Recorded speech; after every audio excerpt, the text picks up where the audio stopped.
If there is an effect, there must be a cause. Tell me I'm not able to understand who that God is. A very honest apprehension. There's nothing to discuss, like the Rig Veda says. We don't know what it is, but we know it is. If there is an effect, there must be a cause. There are creations around me, so there is a creator.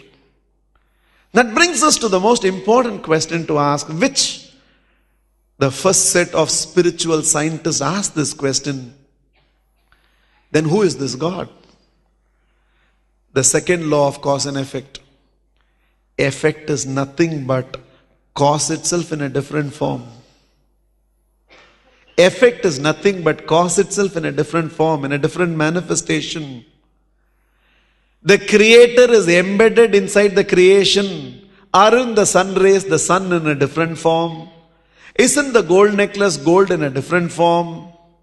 Aren't the creations the creator himself in a different form? Aham Brahmasmi. I am the Brahman. I am the creator. I may not have been awakened to the point where I am able to see the divine manifestation within me yet. But as Bible says, God created human being after his own image. Which means, in essence, in every Jivatma, there is some extract of the Paramatma which is deposited. Effect is nothing but cause itself in a different form. Explains the culture of this land. When they tell you everything should be worshipped. People who do not understand the culture of this land always say, in Hinduism there are more gods than people. But that is not what Sanatana Dharma prescribed or explained to you. What he is saying is, are you saying that God is omnipresent? Yes, that God is omnipresent.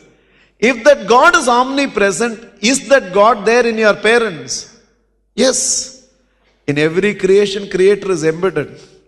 In every form, formless is present.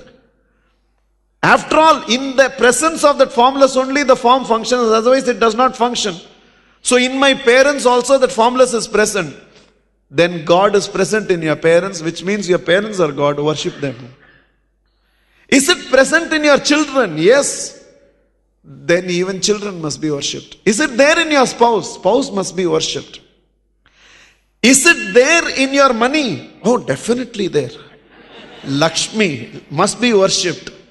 Is it there in my books? Yes, Saraswati must be worshipped.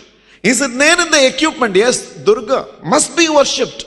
That is why in this one country even name board is worshipped.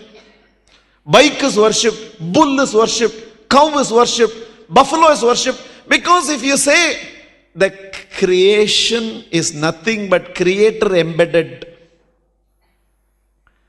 If you say the effect is nothing but cause itself in a different form, which means every creation is creator in a different manifestation, then in what the creator is not there?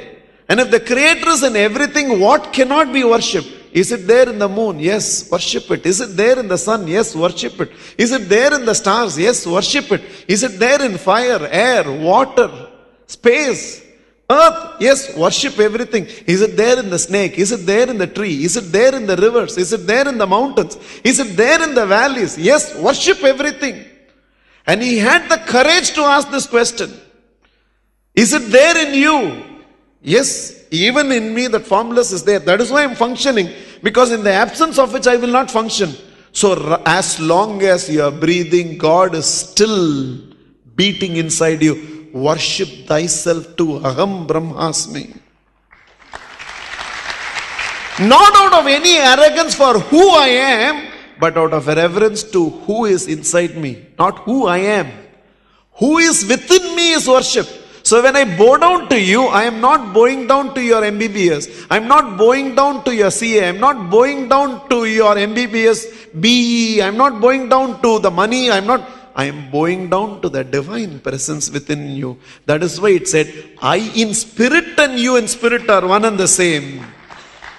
I respect the God in you, and please respect the God within me.